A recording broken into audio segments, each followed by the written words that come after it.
Welcome back to my channel. I know it's been a while. Today we dive deep into the latest session of the Canadian House of Commons, where pressing issues and heated debates unfolded. Join us as we break down the key moments from October 8, 2024. Hey everyone, I'm Nahum, this is A+, and today we're exploring the riveting question period in Parliament. Let's jump right in. The day revolved around serious allegations against the Liberal government concerning the Sustainable Development Technology Canada, or SDTC. Conservative MPs led by Melissa Landsman highlighted findings from the Auditor General pointing out 186 conflicts of interest and accusations that $400 million in taxpayer money was misused. Liberal scandal has paralyzed Parliament for a week. Mr. Speaker, you yourself ruled that the NDP Liberals have violated a House order to turn over evidence to the police for a criminal investigation into their corruption. They are defying your ruling, and they have grinded this place to a halt. The auditor said that there's $400 million tax dollars and 186 conflicts of interest in questions. Canadians can get accountability today if they hand over the documents to the police. So what's in those documents, and how bad is it? Yeah. The Conservatives accused the Liberals of obstructing justice by refusing to release documents requested by the RCMP, while the Liberal response focused on their willingness to cooperate with parliamentary committees. Gun violence was another hot topic. Pierre Paul Huss criticized Liberal government's recent reforms, linking them to rising crime rates in Quebec.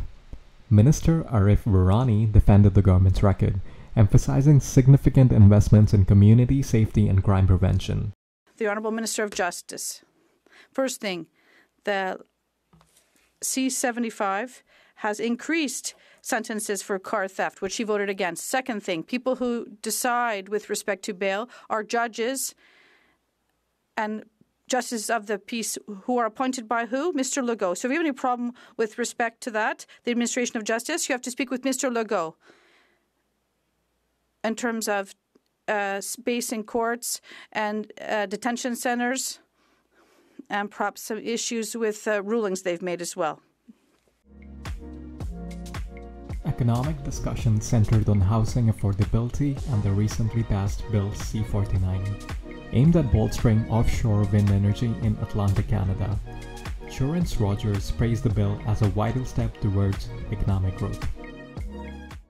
Mr. Speaker, in the 1980s, the Government of Canada and the Government of Newfoundland and Labrador came together to sign the historic Atlantic Accord. This agreement created an offshore energy sector in our province, delivering economic opportunity and prosperity for generations of families and communities. Now, this government and the Government of Newfoundland and Labrador came together again to strengthen this accord to kickstart a new offshore renewable energy industry. Bill C-49 has now become law, ensuring that Newfoundlanders and Labradorians can lead the world in offshore wind and clean energy.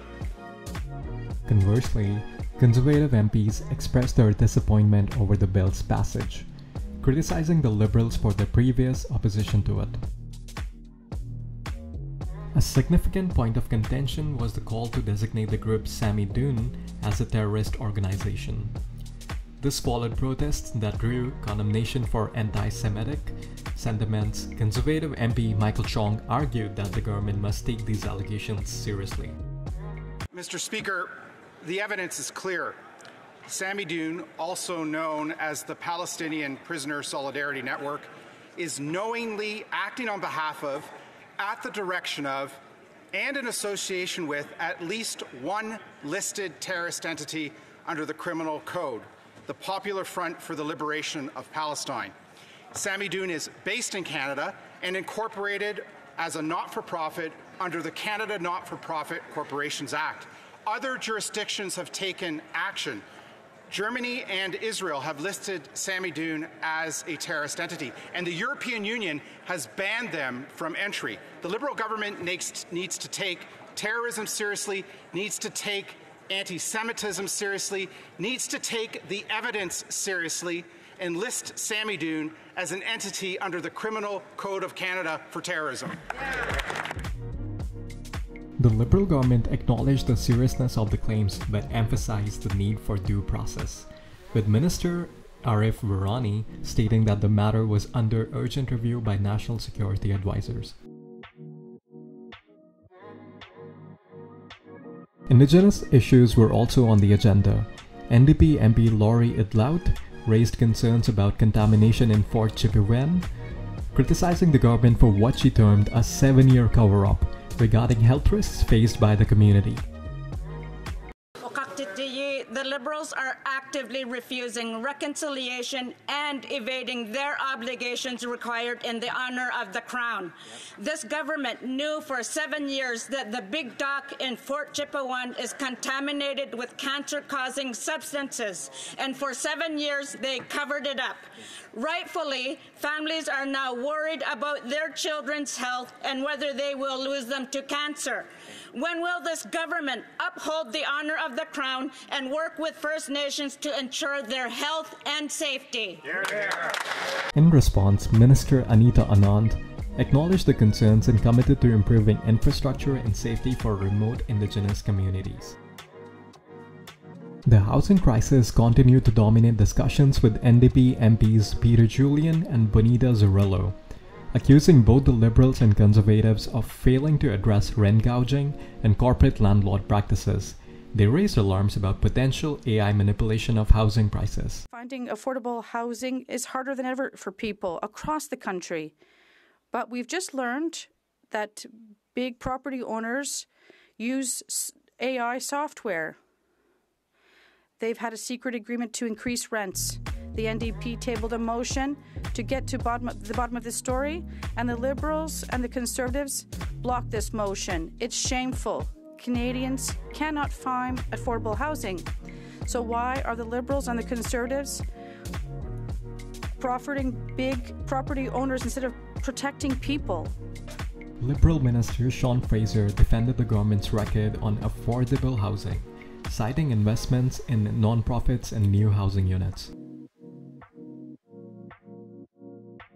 What a day in the Canadian House of Commons. The debate showcased the intense political landscape and the pressing issues facing Canadians today. From corruption allegations to public safety and economic inequality, the stakes have never been higher.